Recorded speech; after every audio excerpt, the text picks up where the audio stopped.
দুনিয়াতে থাকবে কদিন প্রাণ, তবু কেন স্বার্থের জন্য মানুষ হয় বেমান।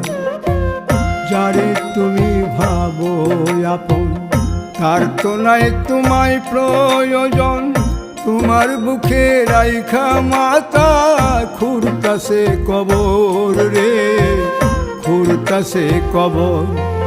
মানুষ বড়ই স্বার্থপর রে, বড়ই স্বার্থপর। বুকের মাঝে জায়গা দিলে যতন কইরা ভাঙ্গে রে অন্তর। বুকের মাঝে জায়গা দিলে যতন কইরা ভাঙ্গে রে অন্তর।